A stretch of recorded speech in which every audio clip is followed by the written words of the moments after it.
ગુજરાતમાં દારૂબંધી છે માટે જો મારે પીવું હોય તો આખી બોટલ છુપાવવામાં મને તકલીફ પડે, પણ નાની પડીકી હોય ડ્રગની એ છુપાવવા મારા ગજવામાં ગમે ત્યાં હું મૂકી શકું અને પોલીસના ભયથી એને હું છુપાવી શકું.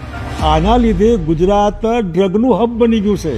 દારૂબંધી તો એક બાજુ રહી, તમે શું કરી રહ્યા છો? આ ગુજરાતના દરિયાકાંઠેથી કરોડો કરોડો રૂપિયાનું ડ્રગ પકડાય છે. એ તો એક ખાલી બરફની પારની ટોચ જેવું છે, નથી પકડાતું એવું તો કેટલું ગુજરાતના ખૂણે ખૂણે પહોંચી ગયું છે. કદાચ દારૂની લતે ચડેલો છોકરો દારૂબંધીથી એને દારૂના લીધે એને છોડાવી શકાય દારૂ, પણ જે ડ્રગની પડીકી ઉપર ચડી ગયો છે એની જિંદગી બિલકુલ બરબાદ થઈ જશે. માટે આ યુવાધનને બચાવવા માટે, ગુજરાતને ડ્રગ ફ્રી કરવા માટે, નો ડ્રગ નો પડીકી, એના માટે બોલ્ડ એડમિનિસ્ટ્રેશન, કડક એડમિનિસ્ટ્રેશન હિંમતથી આગળ વધીને આવું ગુજરાત બને જેમાં ડ્રગને કોઈ અવકાશ ન હોય.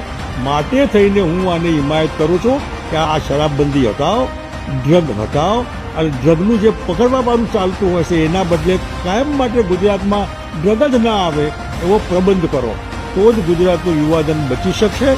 બાકી તો વિધવા બહેનોની સંખ્યા વધતી જાય છે. 30 વર્ષના નીચેની દીકરીઓ કલ્પના બહારનું આના લીધે અને કરોડો રૂપિયાનો વ્યવહાર ખોટો થઈ રહ્યો છે. આ ડ્રગને હટાવો, યુવાનો બચાવો.